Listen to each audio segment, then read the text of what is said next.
Well, well, well, my classy people, it is Sunday, the day after the Kentucky Derby. And well, well, well, what a great, great day of racing the whole weekend. Hope everybody did well. I hope everybody had a great, great time. But congratulations is in order to Mr.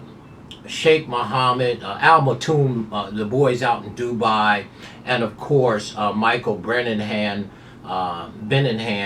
here in Lexington, Kentucky, over at Jonah Bell Farm, okay, who runs the operation over for Godolphin there. Just hats off to them. What just a class, excellent organization, having won both big races this weekend. Of course, good cheers, need no introduction, right? Hey, she was a bigger price than I thought she would be, for sure. 6 to 5 looks like, shooting fish in a barrel, right? And Brad Cox, of course, she's a Mary Oz. And yeah, listen, she just do what she do. She's 7 for 7, looking like Rachel Alexandra. Well, hold on, let's just pump the brakes there, right there. But anyway, just a great, great job by Godolphin, winning both big races, of course, and done 2 years in a row. Of course, McPeak did it last year with Torpedo Anna, and of course Mystic Dan. So we had a repeat of that happening again. I don't know if that ever happened before, but just a great, great job. They won the Kentucky Oaks 2 years ago. 2023 were pretty mischievous. She was 12 or 14 to 1. We did well that day. Took the smooth Tyler Gaffleon. I think Brendan Walsh trained her. But just a nice job on good cheers, good cheer victory, and what she's accomplished. 7 for 7, just a beautiful homebred by Medagliadora, I believe. And we turn our attention to a post-mortem of the Kentucky Derby. Now, I did have an opportunity to go back and rewatch the race, not probably 15 or 20 times, because I break the race down and I look at each runner, from the gate all the way to the finish, what they did, what they didn't do. Some faster than others. I could, make a note and be done with it. And so I did all that yesterday, late on a Saturday, and this morning. So the post-mortem in this race, the takeaway was, shout out to Sovereignty. Obviously, it was our top pick. And just ran beautiful. But what I thought happened, if you go and watch the race at the break, Sovereignty was pinched at the start from the 17 and 19, and he stumbled as well. So Junior gathered him, and going down the stretch the first time, he was sitting 15th. Okay, there was 3 behind him. Now, going into the turn, he's on the rail, and there's a big gap from the leaders in the front. But I thought Junior Alvarado get a masterful ride. One, stand up when he got pinched at the start, but more so, I thought he knew that journalism, the reporter horse, extra, read all about it, was a live horse, and journalism down the backstretch was sitting 10th, and Sovereignty was sitting about 15th. And I believe Junior Alvarado had his eye on him, okay? And he followed him, okay? It was just a masterful ride by him, and he knew journalism was a live horse. He was sitting 15th down the backstretch. He knew, obviously, the colors of journalism, the horse, and the rider, Resperly, and Resperly was on the rail as well, sitting in the 10th position as they go down the backstretch, and Sovereignty was 15th. And journalism ran a beautiful race. Now, my takeaway there is 2 things. One, he got in tight down the stretch. Journalism was, again, there was the issue with a lot of horses in the race. The horse never been in that position, right? So I'm going to say it now. They really do need to change the jockey on journalism. No, he didn't just kick Resperly's back in. Ain't a big respect for Resperly. He's just a class dude. But, yeah, that horse got a bad ride. I thought he was pinched or beaten up at the start. in the middle of the stretch. There was horses around him, and Respoli was dealing with him, and eventually got cleared down the backstretch and was sitting on the rail. Now, the other thing that Respoli did, I thought too soon, he came off the rail down the backstretch too soon, and he was sitting 5 or 6 wide. Well, Junior Alvarado seen that, and when he popped out like that, he went a little further, and then he popped out because he knew Journalism was a live horse, and he followed him. Okay, go watch the race. But Respoli, in my opinion, moved off the rail too soon down the backstretch.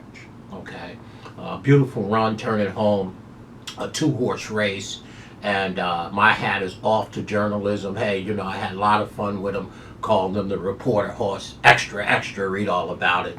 That's the fun of this, but it's just a fantastic equine, nice finish up there, and what a thrill. That very nice horse, and Mike McCarthy done a beautiful job with him, for sure, under the conditions of mud and everything like that.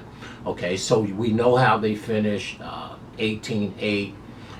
Again, one of the other takeaways, Junior Alvarado followed him. I'm telling you, just go watch. You can see it. He pops out. He knew that horse was alive. One of the other takeaways was the horse that ran third, Baeza, right? He drew in late on Friday, right? He's the wise guy horse. Okay, he had that one big number, if you ask me, going into the Derby, and everybody wanted him in. And to me, he ran beautifully. But what I loved about Baeza, if you watch, that horse was making up a ton of ground. And I always watched the run out after the wire. That horse didn't want to get pulled up. I'm just telling you. Okay, see, I try to do everything fair and not be a homer, right? You know, so that's why I analyzed the race fairly. Go back and watch past the wire. Try to find a feed. NBC don't keep it on long, but the YouTube videos do, of the wire, after the wire, and watch the number 2 horse, Baeza, right? He went by both the reporter horse and Sovereignty, you know, full of energy, and didn't have such a great trip down on the rail when he starts. So I thought he would react a little off of that big top that he ran. He ran a 15, 6 3/4, something like that, a 4. Then he jumped to a 0. I guess he had about 4 weeks off, but that's a nice horse. And go watch that rerun and watch after the wire. That horse was full of energy and didn't want to get pulled up. So that was the takeaway for me in that race. And the 4th place horse, Final Gamut, also made up some ground, but not like Baeza. That horse ran really big. All right, so again, the takeaway there was, again, Sovereignty got pinched and stumbled. So, you know, nice job on Alvarado's part to keep him gathered up. And the other takeaway, not down the stretch, but the first time down the stretch out of the gate, Respoli, I don't know if he really knew what to do in there with all them horses, you know. He eventually got them worked out, but, and even at the start, there was a little jolly, you know, he got bumped a little bit, you know, it's a 20-horse field. So that was one of my concerns with him. But he came through it with flying colors, he gathered them. I did think he came off that rail too early down the backstretch. And Alvarado was better for it, because he followed him. He didn't pop out. Alvarado didn't pop out right away. He went another maybe 100 yards or so, and then came out, and he knew when Journalism moved, he followed them. So he was his target. And so the takeaway here is like, okay, we know about Good Cheers. We know about Sovereignty, of course. They need to change the jock on the reporter horse. Baeza, go watch the run out, right? Let's see where they go with this one. That's a nice horse. That horse was full of energy. There's only one thing left. Triple Crown. Though he didn't just say Sovereignty's going to win the Triple Crown. He's the only horse that got a chance. All right. So again, y'all, thanks so much for all your support.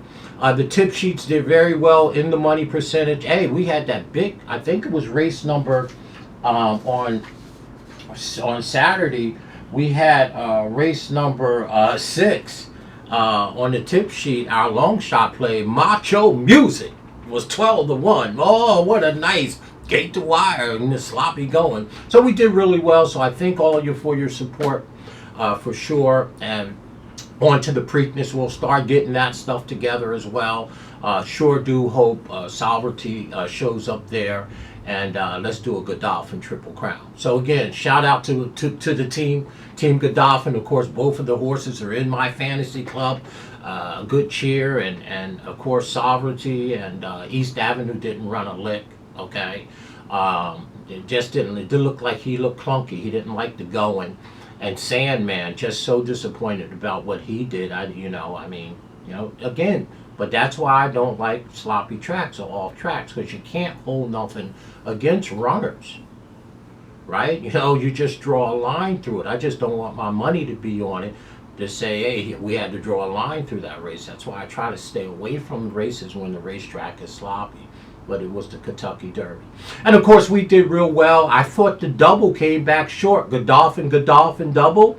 That came back really short. It was like $15 for $1. Good Cheer paid $4.60, and this horse paid $21, $22. So they were in there banging on that double for sure. But we had big doubles, $40, $50, $60 double, Godolphin, of course. So we did really well, and then the Super and the Try and all that other stuff like that. So again, I hope everybody had a great time. We're going to move our tax out there to beautiful Maryland over there at Pimlico. A quarter mile ago over there at the Preakness, and but that's the takeaway. Sovereignty, Triple Crown bound. That's what we like to see. Get a new jock. I'm no trainer, but I know what I see. I watch every piece of that tape. And Resperly's a great grass rider, but yeah, you need to put a new jock on there. Let's see if somebody do that. My name is Wayne Bolden. Thank you so much for all your support. Let's start up our talk with the Preakness, and let's hope the Sovereignty horse gets there. He's the only one with a shot at the Triple Crown this year, for sure. Stay classy, y'all. There's the post review. My name is Wayne Bolden. I'm your SpeedKing, of course. Extra, read all about it.